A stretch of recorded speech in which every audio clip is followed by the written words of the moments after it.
People with unsuccessful businesses also take opinions from the wrong people.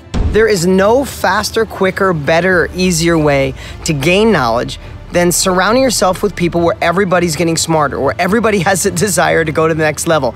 There are emotional buyers and there are logical buyers. And if you are just attracting one or the other, then you're doing everyone a disservice.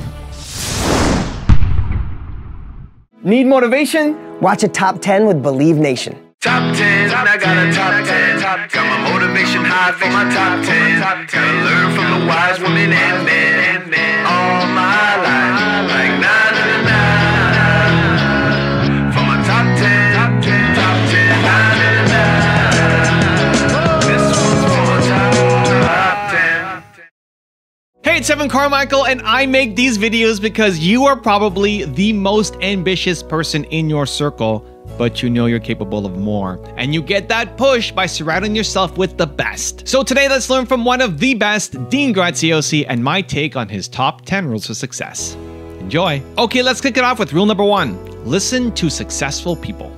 People with unsuccessful businesses also take opinions from the wrong people. They take advice from your parents, advice from your friends at a picnic, advice from people who pretend they know what they're doing, their coworkers. If someone's not playing the game at the highest level possible, do not listen to them. If someone tried and failed, don't listen to them because they only know how to do it wrong. But people do all these things. They focus their energy. They want to make more money. They focus their energy on the wrong areas. They focus on the products, the colors, they focus on the logos, they focus on the location or what their website should look like, and all this obsessive stuff that means nothing at the end of the day. They try to create something that people need, and people don't buy something unless they want it. And then when it's not working or before they launch, they ask an unqualified person.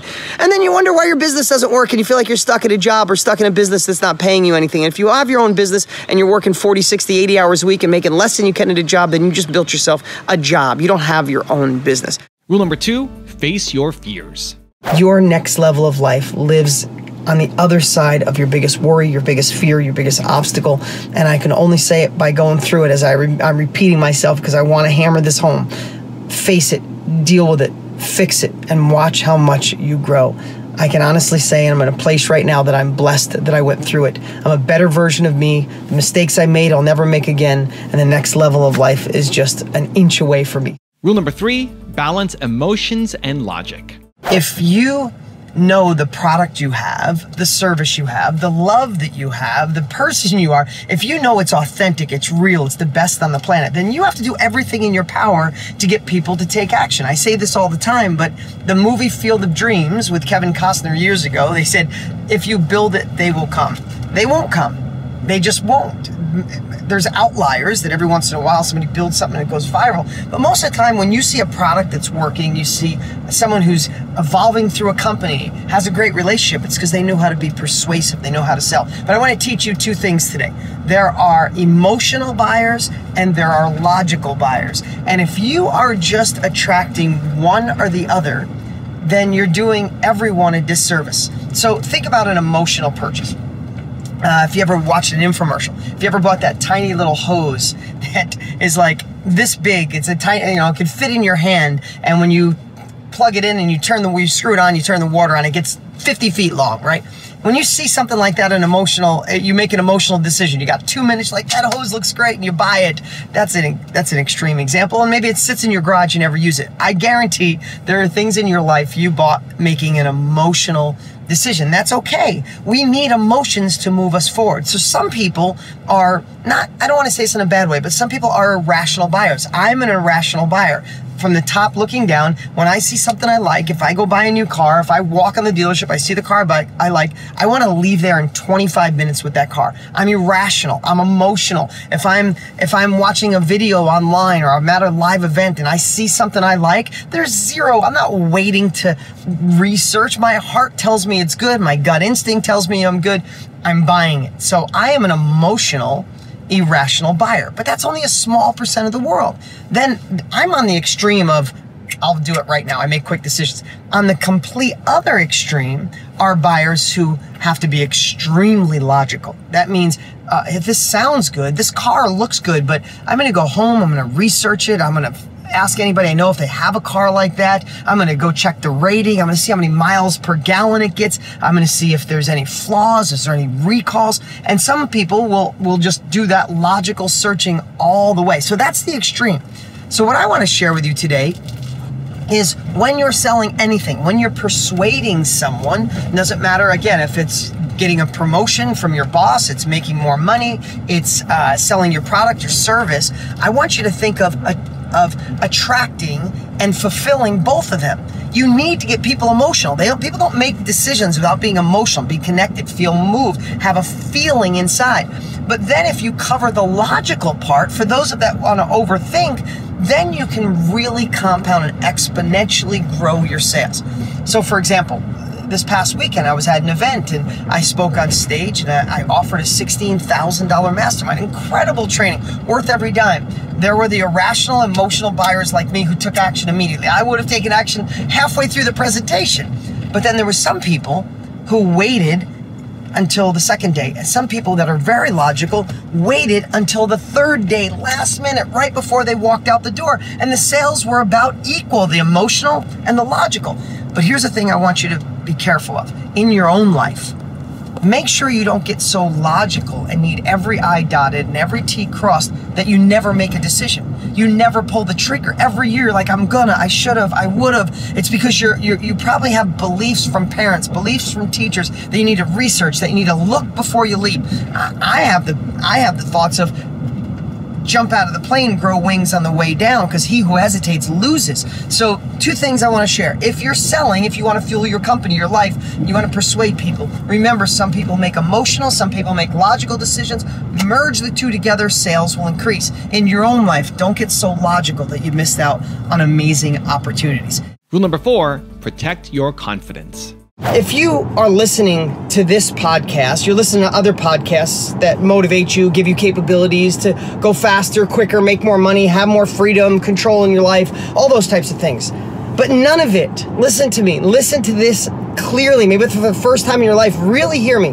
None of it is possible if your confidence is down. So I want you to think about the things in your life that steal your confidence. And remember, when I say steal your confidence, I don't mean that you have 100% of confidence and you do something and you go to 20% or 10%. I'm talking about when your confidence is off just 5%, do you make smart decisions? When your confidence is down, do you go after the business? Do you ask for the money? Do you start the website? Do you get the girl? Do you get the promotion? Do you ask your boss for a raise? No, when your confidence is down, that's when you start saying, well, maybe this is good enough. Maybe my relationship is good enough. I should just be happy with what I got. I should just be happy with the money I make. Screw that. If you were happy, you wouldn't be here. You'd be doing something else right now besides listening or watching me. So let's just face the facts. Where you are right now is not sufficient for you. Doesn't mean it's horrible, but it's not enough. And if you want to get to that next level, you need to protect your confidence. By any shape, measure, or form, protect it. So, what are the things that ding your confidence? I realized at an early time, it's probably been 10 years, that watching the news for me, when I watch the news and I see that it looks like the world is going to hell in a handbasket, or what the president is saying today, or what Congress is saying, or you listen to the left or the right, or people in the middle, if you listen to all the gun violence and all the news does for me is make me question where the world is going in my next level. So for 10 years now, I've been on a news diet. I don't watch the news. I have no clue what's going on, nor do I care. It was the biggest transformation in my life.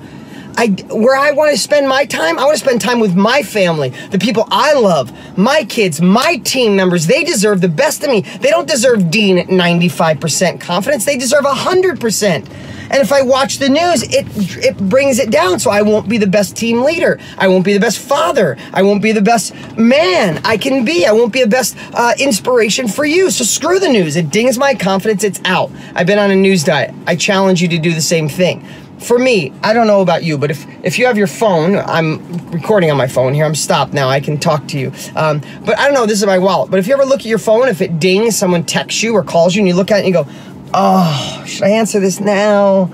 Should I answer it later? To me, that robs my confidence. I don't want those people in my life. I either have to set boundaries or I have to push them out of my life. listen, let's just be honest. Stop feeling bad for other people. Stop dimming your glow. Stop talking about your aspirational next level. Stop fantasizing about your dreams in front of people because it may insult them or make them feel inferior, or they may tell you you're a dreamer. If that's the case, push them out of your life or become Teflon and don't listen to their shit. So what's up, man? It's good to see you. I see you all over the place. I see you hustling. I see you impacting lives, doing amazing stuff on YouTube. I want to share whatever works for, your following, my following today. But I want to share, dude, your book, Built to Serve.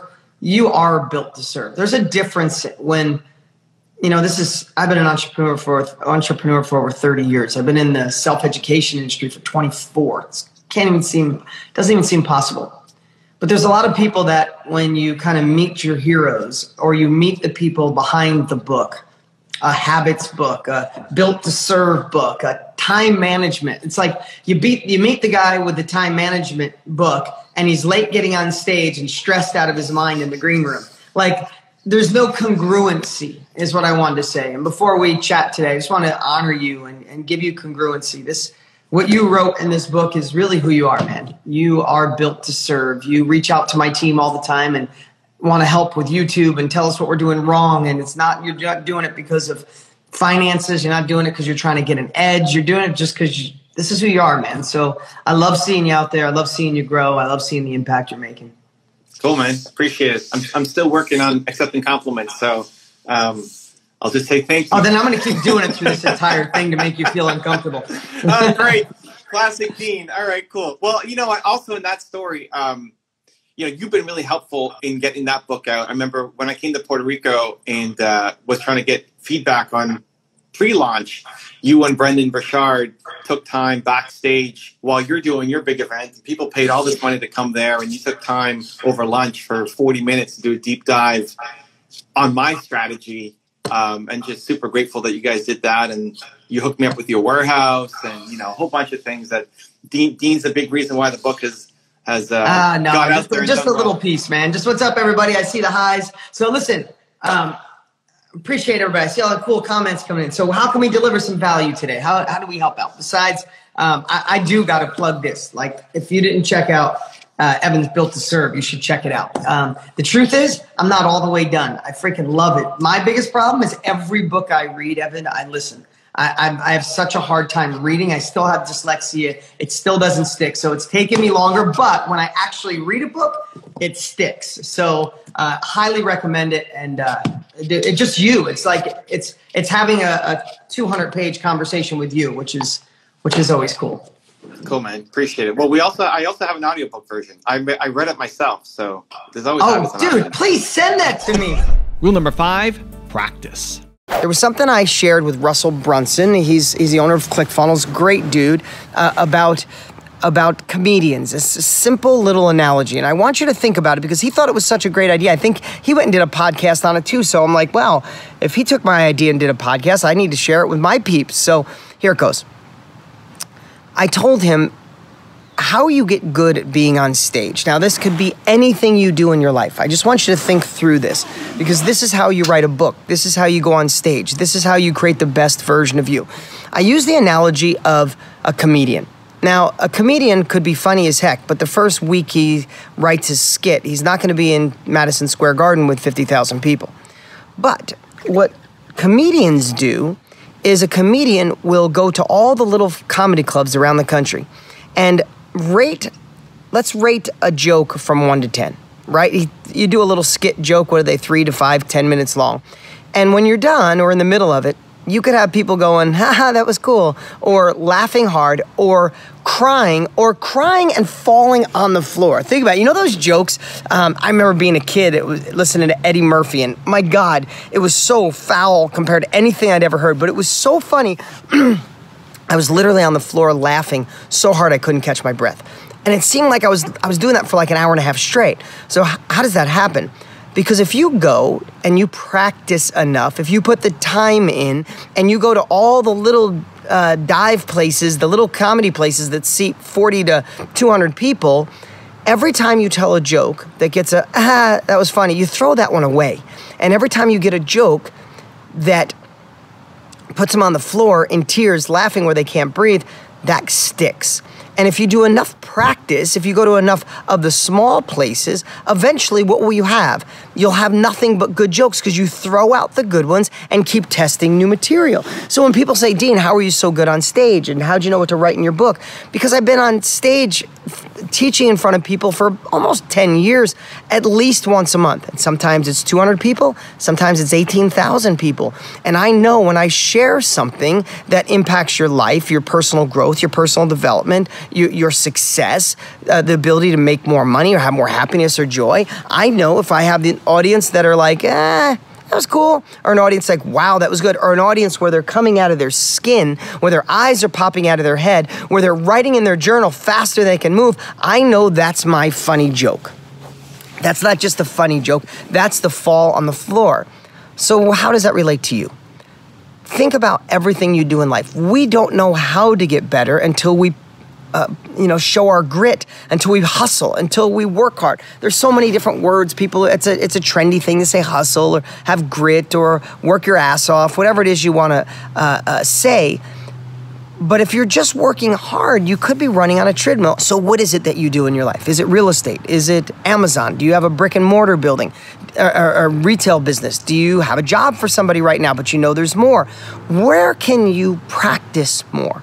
Where can you be observant to look for the eyes popping out of their head, you made an impact, the jokes that made them laugh, the things that you do that move the needle, the things that make your business easier, make your clients happier, make your coworkers feel alive, make your boss, if that's what you're doing right now, be like, wow, that's awesome. Look for more of those, and guess what? I'm gonna say something so brilliant right now. Do more of that, and do less of the things that don't make the jokes, that don't make the people smile. I'm using that silly analogy, and that's why Millionaire Success Habits is such an amazing book. I practiced that stuff. That wasn't just something I dreamed up overnight. It was something I was in my life for the last 20, 30 years, but I wanted to share it in a way to make sure that when people read it, they were engaged, they listened, they wanted it. So I want you to think about that in your life. Where can you practice? Where can you take the good and grow it, fuel it, make it better, and take what's not working and throw it away? Sometimes to have a breakthrough, we have to break something. It's what's called creative destruction. What do you have to throw away in your life, and what do you have to focus on? Rule number 6, be transparent. I think so many people are so used to being different people in different circumstances that maybe we don't consider it lying, but are we doing brutal transparency, I guess, or brutal honesty? Are we? Because I know my life went to another level when I just became honest. I share pretty openly, especially on these podcasts, that in my business life, I was so transparent with my employees, my team members, my customers, my clients, my marketing, my training. Is just, I just exude transparency, and I want to get better at it continually. I want to be authentic at the deepest level possible. I think that's the connection that I think that's the reason these podcasts are growing so fast. Instagram's growing so fast. I don't like the hype. I just like real. But I have to tell you, in my personal life, I wasn't that transparent. My marriage, even though I love being a dad more than anything in the world, even though my now ex is still a great friend and a wonderful human being, our relationship hasn't been good in over 5 years. And I hid that. I didn't talk about it. I did so many things to avoid it and not be brutally honest, because when I went towards being brutally honest, there was pain, so I'd back off. And it seemed easier to kind of pretend, to live a lie, to tuck it into a compartment and put a lock on it. And I was wrong. And I look at that with my businesses and in your life. If you are holding back a secret, if you have people in your life that you wish you could be transparent with, wish you could tell them what's on your mind, but you don't, and you go, that's okay. If you're around a friend, a coworker, someone who works with you, a partner, and when they leave, you talk bad about them when they're not there, those things aren't hurting the universe, they're hurting you. Rule number 7, get into the flow state. Flow state, what does that mean? Okay, so I was in flow state yesterday. And in a 4-hour period, I would bet to say I got more done in those 4 hours than I did in the previous 4 or 5 days. And what flow state does to me is compress time. It's you can get hours and hours. You can get 15 hours worth of work done in literally an hour. It seems impossible, but it's not. And every successful person I know gets into flow state. So what is flow state? To me, that's a time when you're living harmonious with the universe, with God, with your bigger future, and it's your talents are flowing through you. It's when you look at the clock and 4 hours go by and it seems like 4 minutes.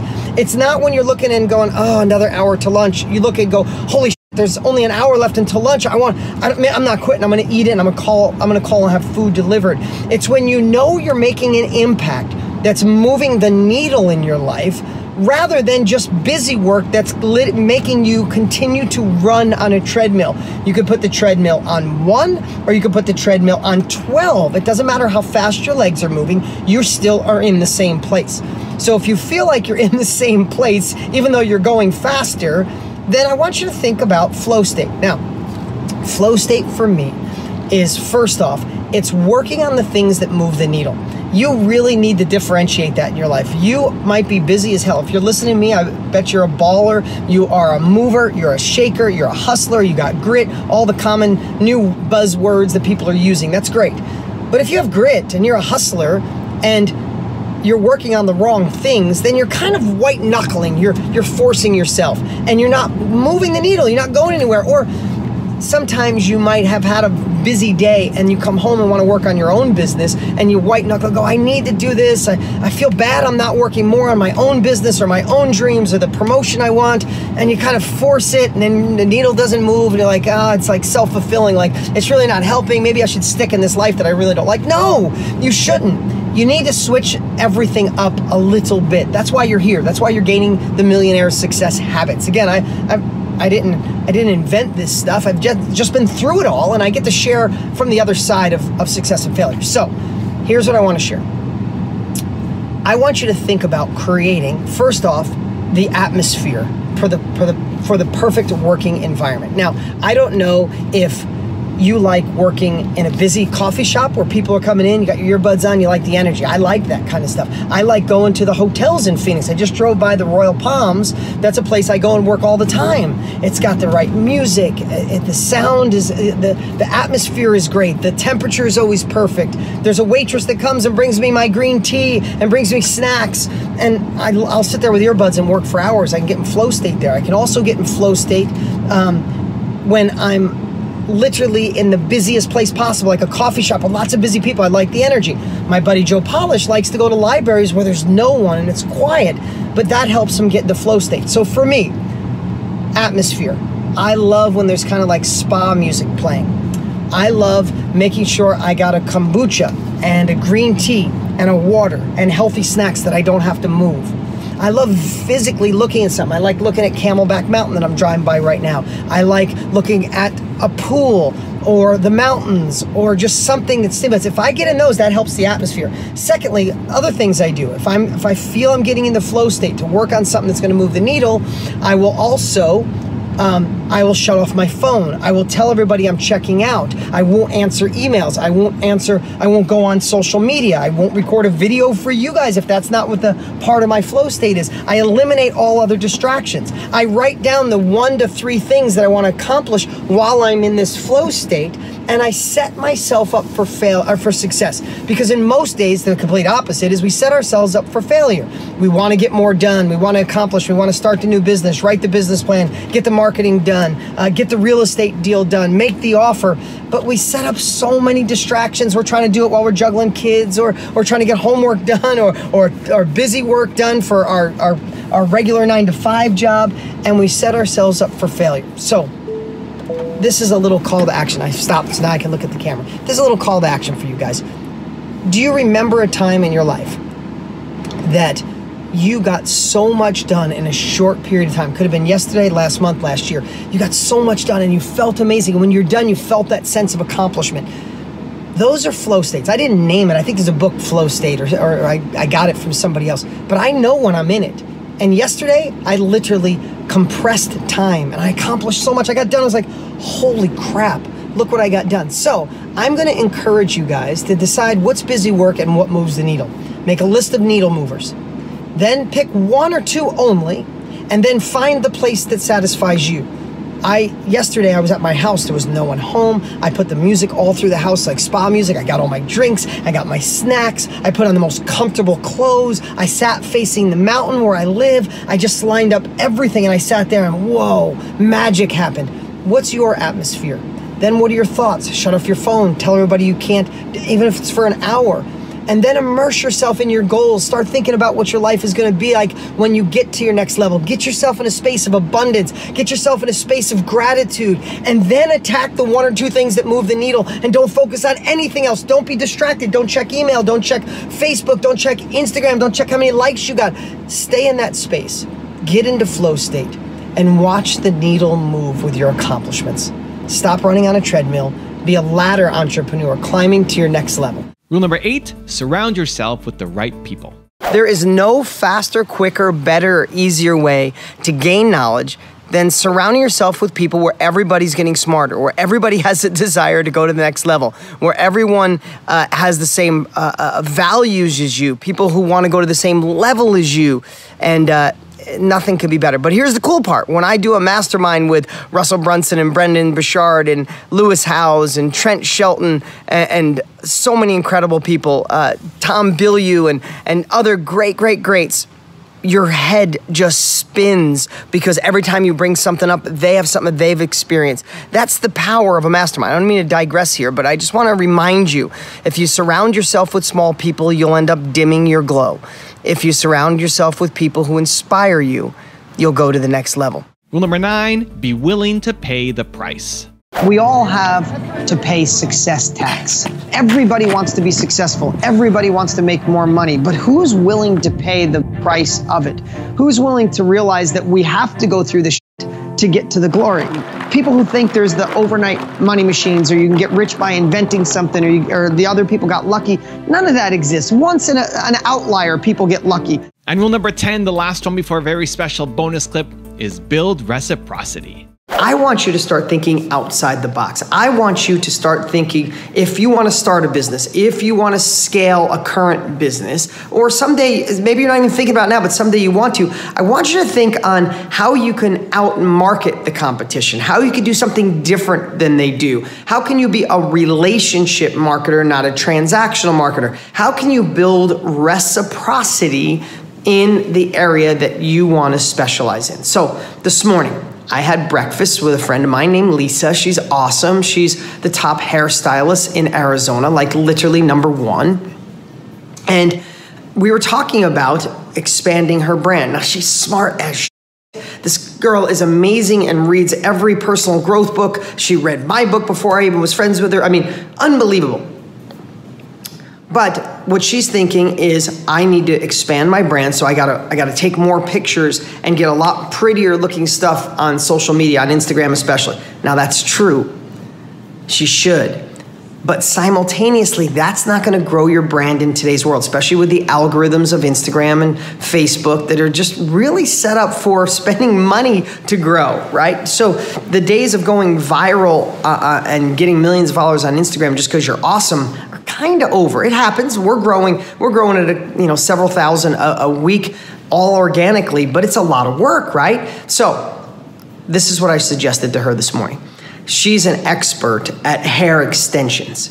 And she wants the world to know that there's so many bad ways. There's the mid-level, too much hair in the mid, and there's a big bump here, or girls get extensions and the little clips show. If they leave it on too long, their hair gets brittle. All this stuff that I was learning. And I said, build reciprocity, do something completely different in the industry. And I'm saying this to her, but now I'm saying it to you. What I suggested to her is something that my dear friend Joe Polish did many, many years ago, and it's an updated version. He did something called the Consumer Awareness Guide in the carpet cleaning industry. You think it has nothing to do? All good marketing. Doesn't matter what industry you're in. Nobody wants to get their carpets cleaned, and that guy figured out how to get people excited to do it. So think about that. A consumer awareness guide. So we're sitting down talking, and I said, yes, there's a lot of great people in your space, and they're going to do good pictures, and you could do better pictures, and you could fight on price, and that's what everybody does, and she's not. She's one of the most expensive.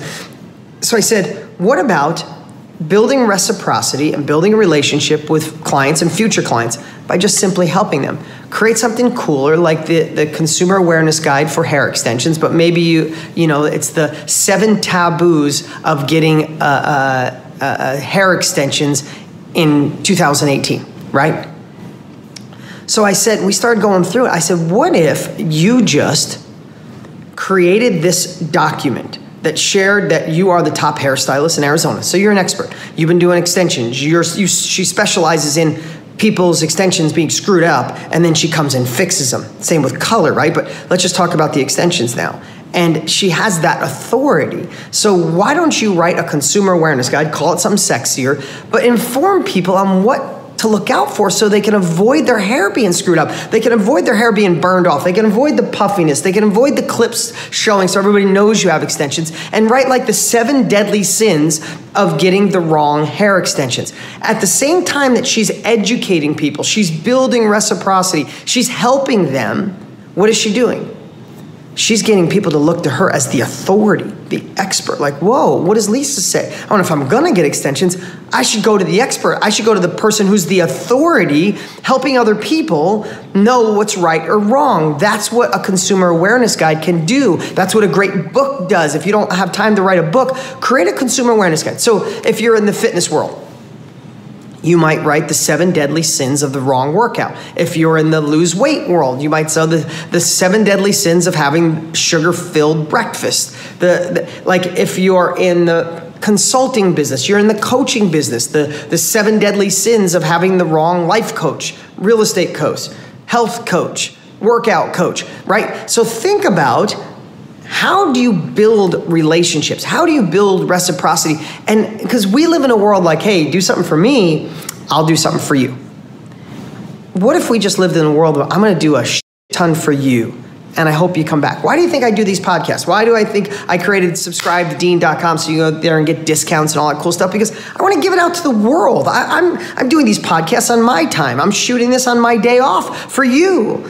Not because I'm expecting you to do something right now, but when you think about wanting success education or real estate education, or you want to go to the next level or be part of a mastermind, I hope you go, wow, Dean's been helping me for years for free. His podcasts are free. He goes on social media every day for free. He goes on Instagram every day for free. He gave away 350,000 copies of his book if you just cover shipping and handling, right? Like, I want you to think about that and go, wow. And I know his values, and I know what he stands for. If I'm going to spend money for higher education, I'm going to go with Dean. That's what I hope. I'm being transparent. I want my business to grow, but I want to touch more lives, right? So think about that in your business of like, what can you, instead of marketing on price or marketing like everybody else, what can you give? How can you build reciprocity? Give all of you, so when it's time for them to spend money, to get the education, to get the product, to get the service, you're the first person they think about. Now I've got a special bonus clip that I think you're gonna enjoy, but before that, it's time for the question of the day. I wanna know, what was your single biggest takeaway from this video and your plan of action for the next week? When you watch something and get motivated and just get inspired, you have a 35% chance of actually following through. But when you get motivated and then you actually create an action plan for what you're gonna do, you increase it from 35% to 91% chance of you actually following through. And when you share your plan publicly, that jumps to 95% chance of following through. So I want that for you. I want to know your single biggest takeaway from this video and your plan of action for the next week. Put it down in the comments below so I can celebrate you. Don't work on your weaknesses. And as simple as that sounds, I think we're taught by our parents, we're taught in school that get good at what you're not. Right. And I think that's the biggest lie we've ever been told. Trying to get good at things that you don't like to do or you're not good at, all it does is ding your confidence. And for me, as an entrepreneur or someone who wants to go to the next level of their life, there's nothing more you can protect to improve your life than your confidence. So if lack of confidence kills you, then why the hell would we work on things we suck at or don't like to do? Then all of a sudden we're just walking around at 90%.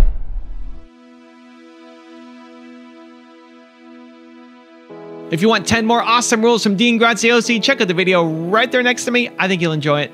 Continue to believe, and I'll see you there. I want to really emphasize the importance of keeping yourself healthy, exercising, eating right. Now, you might say, wow, what has this got to do with success? It has everything to do with success. If you're starting a business or you have a business,